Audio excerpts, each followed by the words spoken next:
کیا یہود کا اگلا ہدف اب امریکہ ہے؟ کیوں ہنری فورڈ کو اپنا اخبار ڈیئر بورن انڈیپینڈنٹ بند کرنا پڑا؟ کیا امریکہ کا بینکنگ سسٹم کولیپس ہونے جا رہا ہے؟ دنیا نے ڈالر کو چھوڑ کر اور کرنسی میں تجارت شروع کر دیا، اب ڈالر کی تباہی کا وقت آ گیا شاید؟ یہ سب باتیں اور کس طرح امریکہ یہود کے جال میں پھنستا چلا گیا، یہ سب باتیں آپ کو بتائیں گے ہم اس ویڈیو میں۔ ناظرین، آج سے 100 سال قبل آٹو موبائل، کاروں، بسوں اور ٹرکوں کی صنعت کے بانی ہنری فورڈ نے امریکی قوم کو یہودیوں کی چالوں سے خبردار کرنے کے لیے جو 1000 صفحات پر مشتمل مضامین لکھے تھے، یوں لگتا ہے ان کی حقیقتوں کے سچ ہونے کا وقت آ گیا ہے۔ اس نے یہ مضامین 1920 میں اپنے ہی ایک اخبار ڈیئر بورن انڈیپینڈنٹ میں چھاپنے شروع کیے، ساتھ ہی وہ انہیں پمفلٹوں کی صورت بھی تقسیم کرتا تھا۔ یہ تمام مضامین دراصل ایک گفتگو کی صورت میں تحریر کیے جاتے جو ہنری فورڈ کا ذاتی سیکرٹری ارنسٹ جی لیبولڈ اس سے سوالات کی صورت میں پوچھتا اور پھر ان سوالات کا جوابات کو یہودیت کے سوالات کے طور پر مرتب کر کے چھاپتا تھا۔ اس اخبار کے 91 ہفتہ وار شائع ہوئے، جن کے ایک کونے پر یہودیوں کی شیطانیت لکھا ہوتا تھا۔ اخبار کا ایڈیٹر جی پیپ ان مضامین کے اشاعت کے آغاز میں ہی احتجاجاً چھوڑ گیا۔ اس کے نزدیک یہ یہودیوں کے خلاف ایک پروپیگنڈا مہم تھی۔ اس کے بعد ایک صحافی کیمرون نے یہ منصب سنبھالا۔ ذہین صحافی کے آنے کے بعد ہنری فورڈ کے لیے مزید آسانی پیدا ہو گئی۔ وہ صرف گفتگو کرتا اور کیمرون اس کے سیکرٹری لیبولڈ کے ساتھ مل کر اسے ایک شاندار مضمون کی شکل دے دیتے۔ یہ سلسلہ 22 مئی 1920 سے 2 اکتوبر 1920 تک چلتا رہا۔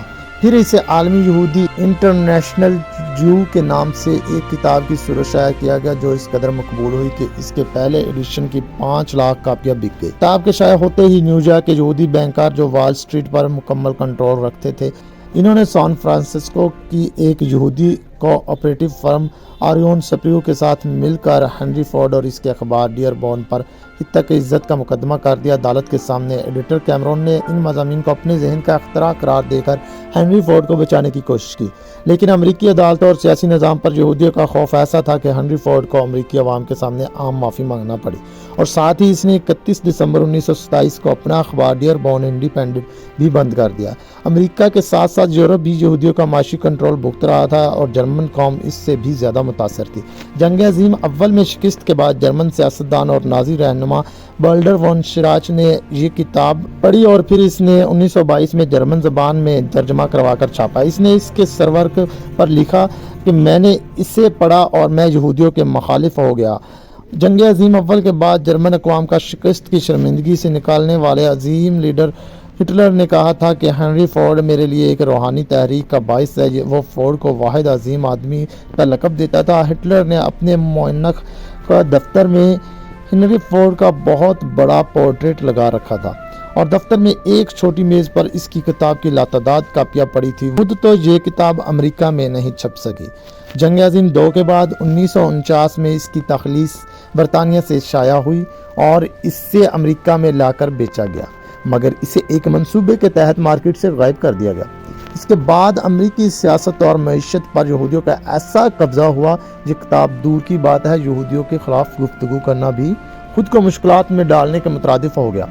جو کوئی بھی ہولوکاسٹ کے مظالم کے بارے میں یہودیوں کے گھڑے ہوئے افسانوں کو چیلنج کرتا تو اسے نہ صرف امریکیوں بلکہ دنیا بھر کے ممالک میں قید و بند کی صعوبتیں برداشت کرنا پڑتی۔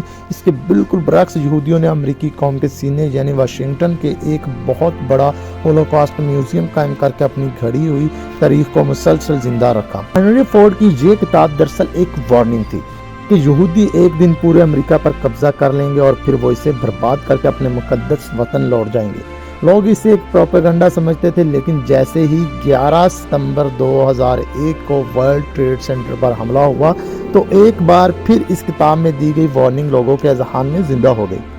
یہی وجہ ہے کہ اس کتاب کو 2002 میں کوالالمپور ملائیشیا سے شائع کروایا گیا، مگر جیسے ہی امریکہ پہنچی اسے پھر مارکیٹ سے غائب کر دیا گیا۔ اس کے بعد 2008 کا معاشی بحران آ گیا۔ صرف پراپرٹی سیکٹر کا ایک بلبلہ پھٹا اور دنیا بھر کا سودی بینکاری نظام ڈوب کر رہ گیا۔ دبئی میں بڑے بڑوں کا سرمایہ ایسے تباہ ہوا کہ لوگ گاڑیوں میں چابیاں لگائے انہیں ایئرپورٹ پر چھوڑ کر بھاگ گئے۔ یہ بحران اتنا شدید تھا کہ آج 15 سال کے بعد بھی دنیا کی ترقی یافتہ ممالک میں شرح سود 1% سے زیادہ نہیں بڑھائی جا سکی۔ وہ تو بھلا ہو اسلامی بینکنگ سسٹم کا